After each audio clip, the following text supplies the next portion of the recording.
안녕하세요. 을지대학교의 허성철입니다. 오늘 발표드릴 내용은요. 수용체 중심의 노출하고 건강 정보를 같이 연계하는 플랫폼을 저희가 개발하고 있는데요. 이런 내용을 중심으로 진행 상황, 그 다음에 향후 방향에 대해서 간략히 말씀드리도록 하겠습니다. 연구 개발의 간략한 필요성, 배경 얘기 말씀드릴 거고요. 그 다음에 어떻게 진행되고 있는지를 진행하도록 하겠습니다. 연구의 필요성입니다.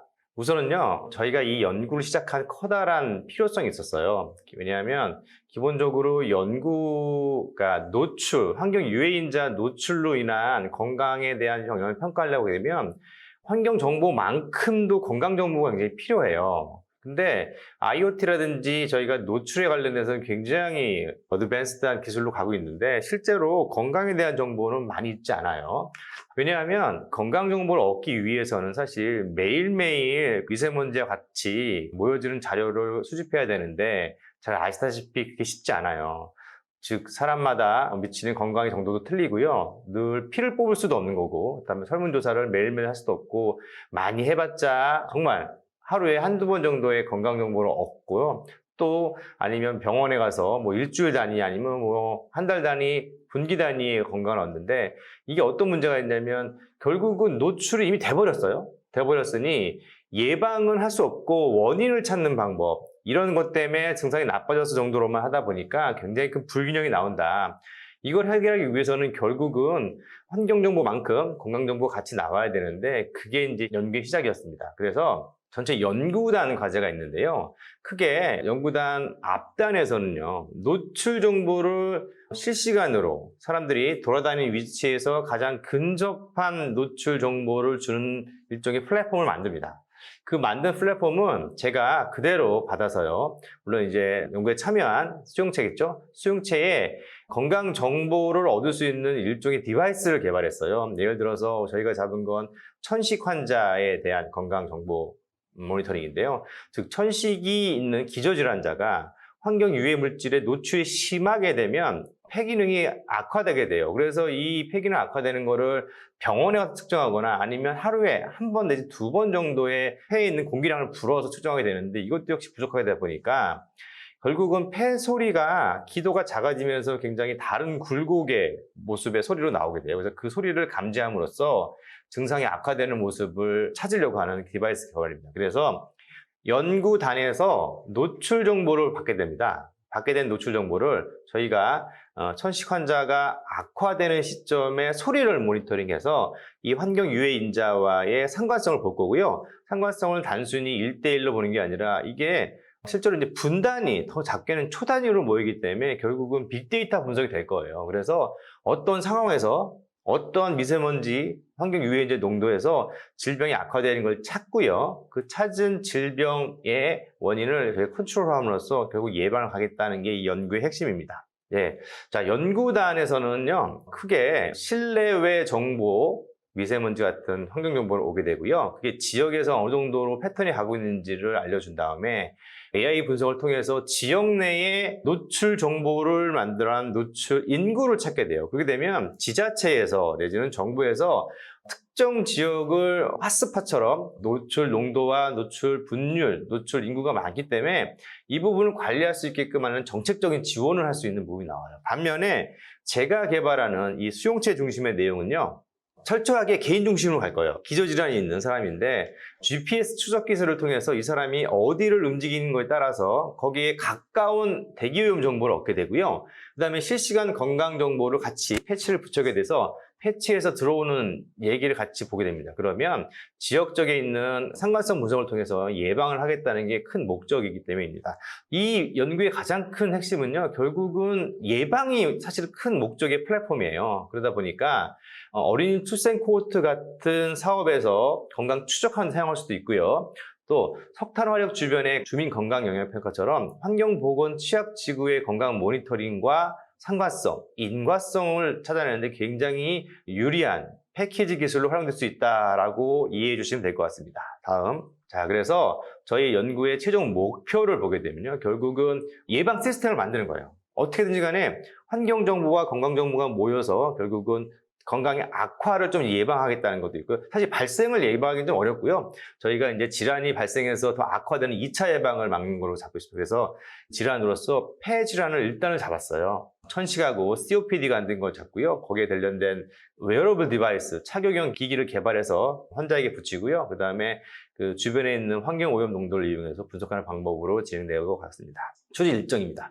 자, 그 첫 번째는요, 웨어러블 기기 개발 정도입니다. 아까도 말씀드렸듯이 천식이 악화되면요, 위징이라고 하는 천명, 마치 소리가 커다란 소리에서 작은 기도, 공기 구멍으로 지나가면서 이렇게 갈라지는, 찢어지는 듯한 소리가 들리는데 이 소리가 피치가 굉장히 높게 돼요. 그래서 이 피치를 물리적 신호로 바뀌게 되면 악화의 전조, 어느 시점부터 악화되는지 내지는 얼만큼 악화되는지를 볼 수 있는 부분이 좀 있게 돼요. 그래서 그런 걸 개발하는 게 이 과제 내용입니다. 그래서 저희가 여러 차례 좀 고도화를 좀 했어요. 그 밑에 보시는 그림 보게 되면 파란 거, 빨간 거, 그린이 있는데 그린으로 가서 좋아진 거예요. 저희가 처음에는 이제 개발을 해서 실제 임상에서 쓰고 있는 전자청진기 정도의 수준으로 했는데요. 이 전자청진기보다도 또 좋은 형태의 마이크로폰을 줬고요.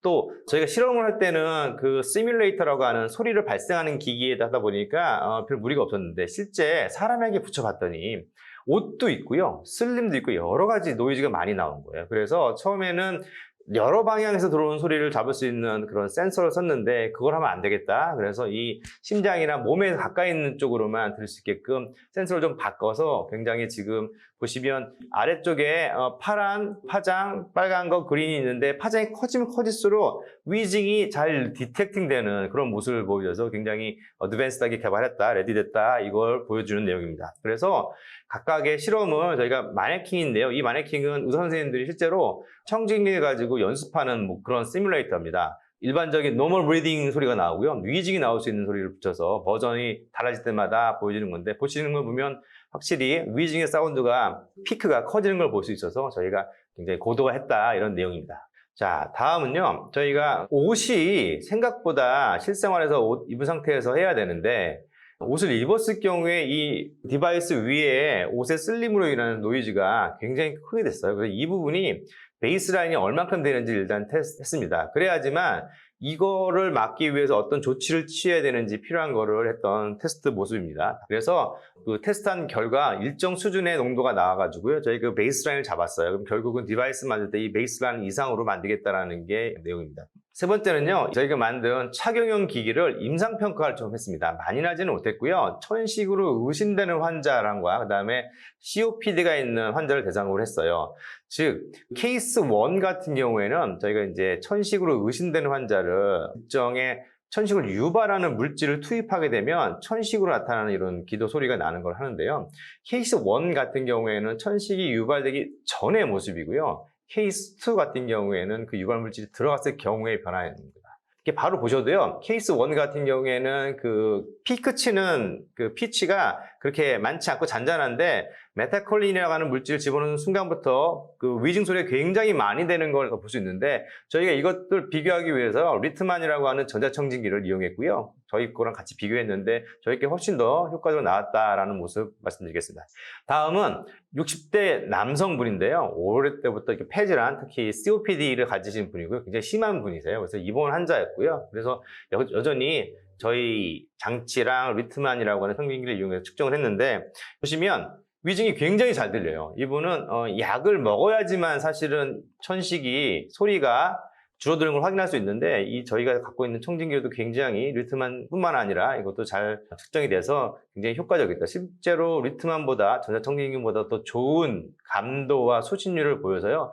저희가 기기 고도화는 상당 부분 이루었다라고 보시면 될 것 같습니다. 그래서 이런 소리는요, 기기 안에 저장도 될 뿐만 아니라 이런 어플리케이션을 이용해서요, 저희한테 전송이 되고요. 이 전송된 데이터는 제가 아까 말씀드린 그 플랫폼 쪽으로 나중에 보내지게 될 거예요. 그러면 그 플랫폼에는 환경 정보와 건강 정보가 같이 모여서 저희가 나중에 상관성 분석, 예방하는 데 기초가 될 거다라는 거로 이해하시면 될 것 같습니다. 자, 그래서 저희가 이 무선통신에 대한 결론을 좀 간단히 좀 정리를 했어요. 결국은 저희가 쓰고 있는 그 버전 5가요. 보시면 2에 비해서 훨씬 더 감도가 더 좋아졌어요. 이 수준이 일반 저희 무선 통신기 쓰는 정도로 굉장히 수준이 좋아졌다라는 수치이고요. 더 중요한 거는 지분, 이 컬렉팅한 사운드가 굉장히 좋아졌다. 예를 들어서 그 SNR이라고 하게 되면 Signal to Noise Ratio라고 그래서요. 시그널 대 노이즈를 나눈 값이에요. 다시 말하면 SNR이 높으면 높을수록 수신 감도가 잘 수집된다는 거로 이해하시면 될 것 같아요. 지금 보시면 저희의 버전 5가 74.9dB고요. 기준이 되는 리트만 전자청진기가 67.6이 돼서 약 한 7.3 정도 이상의 더 우수한 소리를 감당했다라고 해서 저희 고도화가 굉장히 많이 이루어졌다라는 걸 보여드린 겁니다. 물론 개선할 게 좀 많이 있어요. 새로운 알고리즘 개발도 있고요. 그 다음에 어쨌든 간에 이 케이싱을 작게 만들고 좀 붙였을 때 플렉서블하고 사용자 편적으로 만드는 게 다음 연도에 좀 개발될 내용 중에 하나입니다. 자, 이거는 뭐 일반적인 참고 자료를 제가 넣었던 거라 참고하시면 될 것 같습니다. 저희가 환자군을 좀 모집했습니다. 구로에 있는 환자군을 모집해서 테스트를 했고요. 환경보건 취약지구 연구 대상을 모집하기 위해서요. 저기 석탄화력 주변에 있는 천식 의사 진단으로 발생된 천식 환자를 모집해서 테스트하고 있었습니다. 올해 사실은 실제로 이렇게 붙이고 해봐야 되는데 코로나 영향 때문에 많은 임상 테스트를 하지 못했습니다. 그래서 구로구 대상으로 한 결과를 다음에 보여드리도록 하겠습니다. 저희가 이제 궁금했어요. 연구단에서 만들어진 그 데이터가 실제로 건강 영향에 얼마나 도움이 될까라고 관심이 있어서 그 데이터를 앞서서 말씀드린 것처럼 연구단은 실내외 데이터를 실시간으로 저희한테 보내줄 거예요. 이 데이터가 기존에 대기 측정망에 있는 데이터보다는 좋아야 되는 거잖아요. 현실적으로. 그래서 그 부분이 증상과 어떻게 변화되는지 보려고 했습니다. 연구단이요. 구로구를 테스트 베드로 해서 약 25개 정도의 장비를 설치했고요. 이 설치된 모습입니다. 그 아래 보이는 대기 측정망 모습 장비이고요. 그리고 이 수용체 사람들에게요. GPS 트래커라고 하는 걸 개발해서 핸드폰에 심어줬어요. 이게 왜 중요하냐면요. 기존에 있는 환경, 노출과 질환과의 분석에 있어서 대기 측정망 내지는 주변에 있는 측정 장비를 이용하다 보니까 실내외로 구분하지 못해요. 근데 아시다시피 실내와 실외의 농도는 확연한 차이가 있는데 실내로 들어갔을 때를 천편일률적으로 대기 측정망 자료를 적용한다는 것은 정확한 상관성 분석이 어렵다. 그래서 저희가 개발한 트래커를 이용해서 아이들이 밖에 있으면 밖에 있는 정보로 오게 되고요. 실내에 있으면 실내에 있는 정보를 바꾸면서 분석하게 되는 결과를 해본 겁니다. 그러면 결국 연구단에서 개발한 이 패키지 기술이 얼마큼 효용성이 있는지를 보려고 하는 게 내용입니다.